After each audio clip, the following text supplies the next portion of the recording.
Bismillahirrahmanirrahim. Assalamualaikum warahmatullahi wabarakatuh. Tadi pun perkenalkan, nama saya Ahmad Mustafa dari program studi D4 Akuntansi Perpajakan, jurusan Ekonomi dan Bisnis Politeknik Negeri Lampung.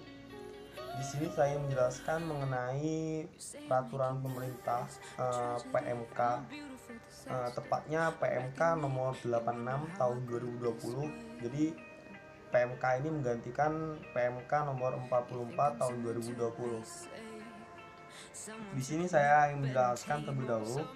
Jadi otoritas menerbitkan peraturan Menteri Keuangan nomor 86 PMK 03/2020 tentang insentif pajak untuk wajib pajak terdampak pandemi corona. Aturan ini terbit untuk menggantikan aturan sebelumnya, yaitu PMK 44 2020. Terdapat beberapa perubahan yang perlu kita cermati bersama terkait insentif pajak yang diatur dalam PMK 86 tahun 2020. Di antaranya yaitu pertama PPh pasal 21, setelah itu PPh bagi wajib pajak yang memiliki peredaran bruto tertentu. Setelah itu ada PPh pasal 22 impor dan PPh pasal 25 restitusi PPN dipercepat. Itu tadi beberapa yang dirubah. Saya ingin menjelaskan pertama yang PPh pasal 21. Perubahan yang paling terlihat dalam PMK 44/2020 terkait insentif PPh pasal 21 adalah adanya penambahan jangka waktu insentif PPh. Pasal 21 ditanggung pemerintah. Sebelumnya PMK nomor 44 tahun 2020 mengatur insentif PPh pasal 21 DTP diberikan sejak masa pajak April 2020 sampai dengan masa pajak September 2020. Sementara sesuai dengan PMK pengganti yaitu PMK nomor 86 tahun 2020, insentif PPh pasal 21 DTP diberikan sejak masa pajak April 2020 sampai dengan masa pajak Desember 2020.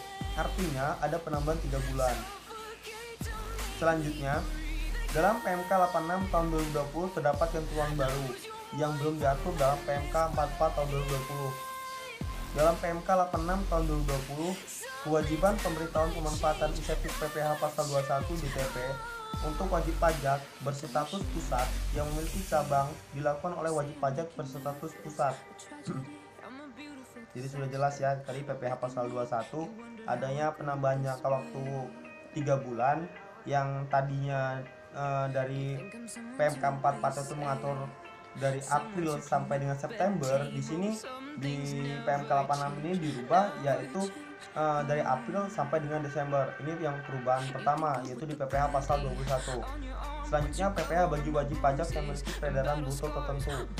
Sama seperti insentif PPh pasal 21 DTP, insentif PPh bagi wajib pajak yang memiliki peredaran bruto tertentu ditanggung pemerintah. Juga diperpanjang hingga masa pajak Desember. Jadi ini sama ketentuannya, hanya saja untuk yang PPh wajib pajak yang memiliki peredaran bruto tertentu ini ditanggung pemerintah dan diberikan jangka waktu sama seperti PPh pasal 21 tadi. Di samping itu terdapat klausul baru dalam PMK 86 tahun 2020 yang menyatakan penyampaian laporan realisasi bagi wajib pajak yang belum memiliki surat keterangan dapat diperlakukan sebagai pengajuan surat keterangan untuk mendapatkan insentif PPh final UMKM DTP. Terdapat wajib pajak terhadap wajib pajak tersebut. Selanjutnya dapat diterbitkan surat keterangan sepanjang memenuhi persyaratan untuk memperoleh surat keterangan. Selanjutnya saya akan menjelaskan mengenai PPh pasal 22 impor. Di PPh pasal 22 impor ini sama seperti insentif yang telah disebutkan di atas. Dalam PMK nomor 86 tahun 2020, insentif pembebasan PPh pasal 22 impor juga ditambah durasinya yang berlaku hingga masa pajak Desember 2020. Di samping itu ada satu hal yang menarik tentang menyampaikan laporan realisasi pembebasan PPh pasal 22 impor. Jika sebelumnya wajib pajak menyampaikan laporan realisasi pembebasan PPh pasal 22 impor setiap 3 bulan, dalam PMK 86 tahun 2020 aturan tersebut dirubah.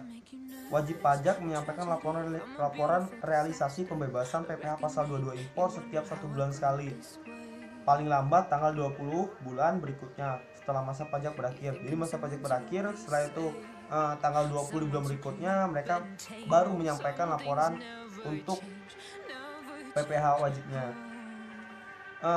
Ini yang keempat, yaitu PPh pasal 25. Sama seperti insentif yang telah disebutkan di atas dalam PMK 86 2020, insentif pengurangan angsuran PPh pasal 25 sebesar 30%. Juga ditambah durasinya yang berlaku hingga masa pajak Desember 2020. Di samping itu, jika sebelumnya wajib pajak menyampaikan laporan realisasi pengurangan angsuran PPh pasal 25 setiap 3 bulan, dalam PMK 86 2020 aturan tersebut berubah juga. Wajib pajak menyampaikan laporan realisasi pengurangan angsuran PPh pasal 25 setiap 1 bulan sekali, paling lambat tanggal 25 bulan berikutnya setelah masa pajak berakhir. Ini hampir sama dengan PPh pasal 22 impor. Jadi laporan realisasi itu disampaikan paling lambat 1 bulan dari bulan berikutnya. Jadi dari tanggal 20 di bulan berikutnya tanggal 20 mereka harus menyampaikan laporan realisasinya. Ini yang terakhir, yaitu restitusi PPN dipercepat. Adapun untuk insentif PPN berupa pengembalian pendahuluan kelebihan, pembayaran pajak sebagai PKP berisiko rendah, perubahan yang diatur dalam PMK 86 tahun 2020 adalah mengenai jangka waktu pemanfaatannya.